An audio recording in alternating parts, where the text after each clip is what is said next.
proses pembelajaran ini terlepas dari berbagai macam kondisi guru, murid, dan sekolah, maka kita harus menyesuaikan.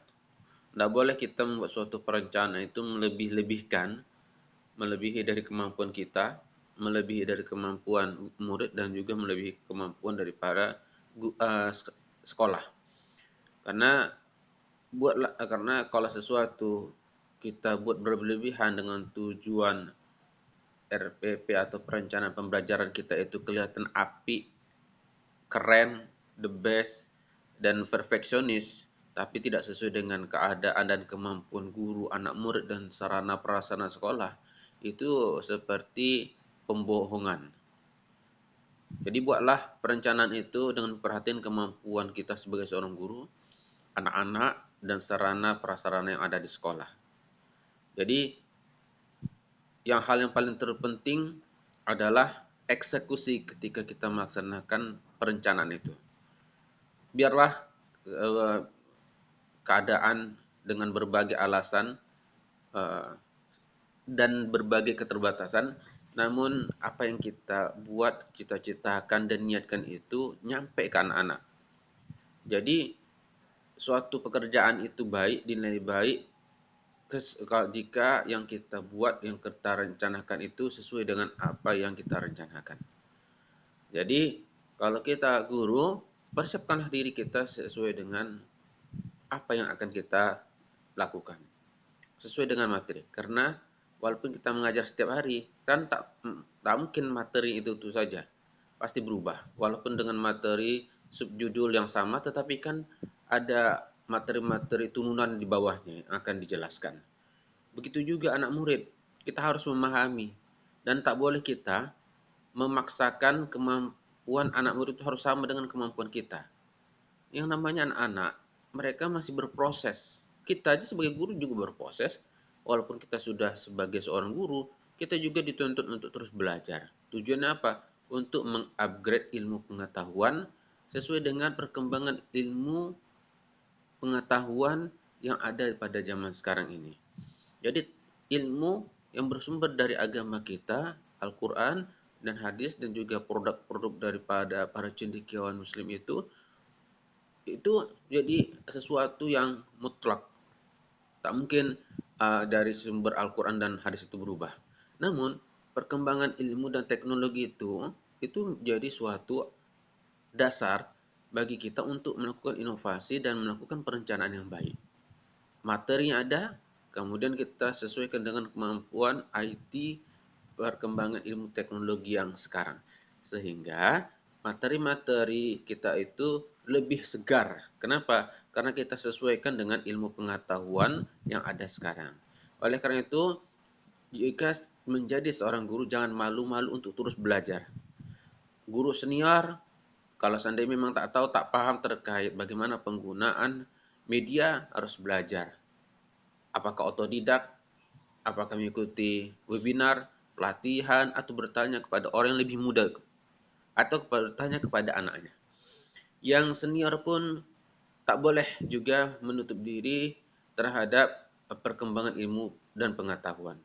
Karena dia ketika membuat suatu perencanaan pembelajaran, pasti dia menggunakan salah satu adalah media.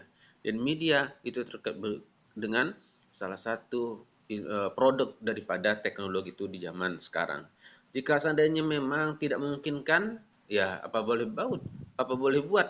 Kenapa? Karena jangan karena hal itu jadi tersendat dan tak terlaksana perencanaan dan proses pembelajaran dengan baik dan maksimal. Saudara-saudara sekalian, itu terkait masalah poin penting yang ingin saya sampaikan. Itu pertama. Yang kedua adalah yang namanya model-model pembelajaran. Salah satu di antaranya adalah CTL, Contextual Teaching and Learning. Jadi dalam proses CTL ini, ketika guru merencanakan pembelajaran dan salah satunya menggunakan model media pembelajaran, salah satunya menggunakan model pembelajaran CTL, maka itu salah satu model yang baik dan terbaik. Kalau ketika berbicara model, kita ada menilai model ini, model itu, eee, apa namanya, eee, suatu apa namanya, eee, itu tidak ada, apa namanya, itu hanya sekedar pilihan aja model itu. Model itu bagaimana kita bisa menerapkan dan menyesuaikan. Model betul banyak dan kita tinggal memilih, di antara yang banyak itu beberapa, jangan satu. Jadi CTL itu, kita gunakan dalam proses pembelajaran pendidikan agama Islam misalnya. Dalam konteks, dalam materi pelajaran dan mata pelajaran apa saja yang bisa digunakan, model CTL ini. Jadi model CTL ini bisa digunakan dalam berbagai ilmu pengetahuan agama maupun umum.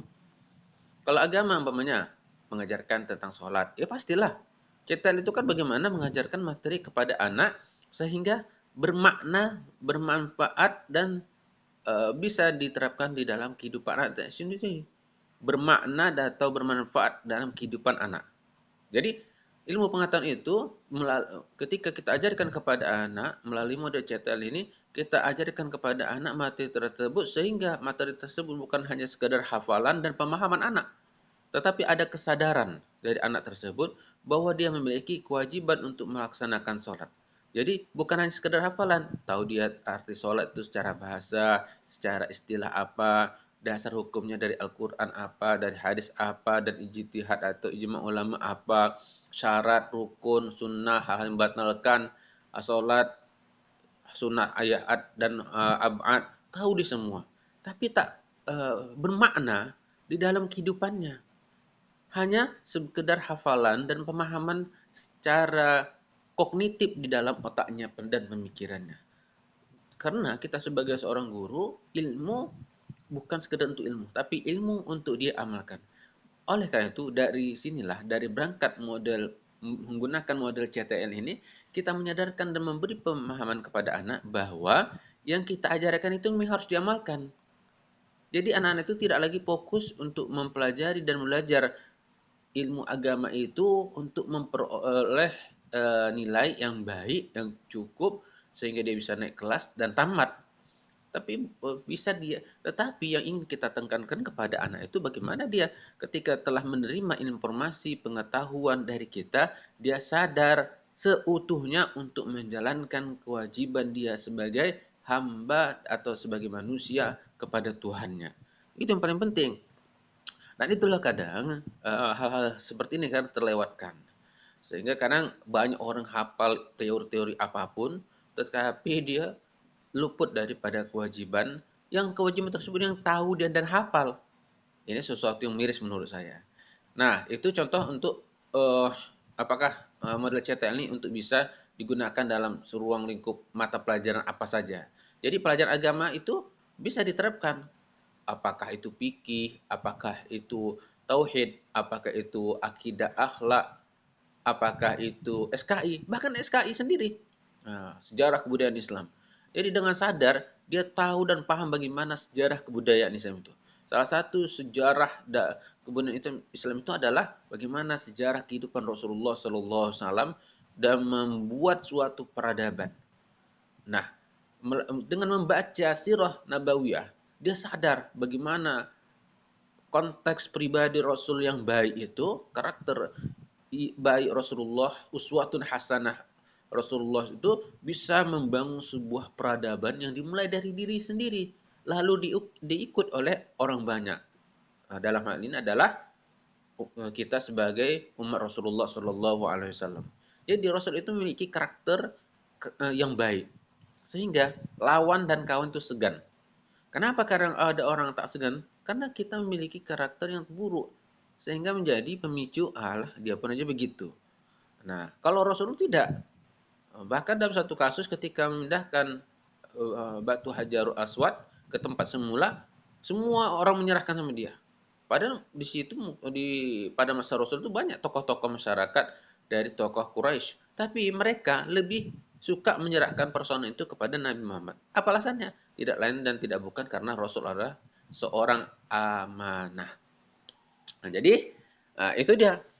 Jadi bukan sekedar kita belajar lalu kita terapkan. Tetapi kita bisa mengambil suatu apa namanya uh, nilai atau kebermanfaatan dari apa yang kita ajarkan atau kita pelajari sehingga bernilai baik ke dalam kehidupan anak. Seandainya itu tidak, CTL, umpamanya dalam pelajaran umum, umpamanya belajar matematika, umpamanya belajar simbol-simbol tertentu. Walaupun itu tak diterapkan dalam kehidupan kita, punya kita belajar TPA, tes potensi akademik. Itu kan mungkin secara logika untuk apa itu dipelajari gitu kan? Atau belajar ilmu mantik, untuk apa dipelajari? Kayaknya nggak ada manfaat dalam kehidupan sehari-hari. Tapi yakin dan percayalah, itu kita pelajari bukan semata-mata untuk diamalkan seperti kita belajar sholat atau ketika kita mempelajari sejarah, bukan. Tetapi kita untuk membuat nalar yang kita miliki itu supaya aktif jalan gitu, nggak pasif. Nah, itulah manfaat daripada belajar dan TPA atau ketika kita belajar ilmu mantik. Jadi tidak ada sebenarnya pelajaran-pelajaran yang tak berguna yang kita pelajari terkait ketika kita menggunakan model CTL ini. Itu yang dapat saya sampaikan kepada saudara-saudari sekalian. Mudah-mudahan apa yang saya sampaikan bermanfaat bagi semuanya.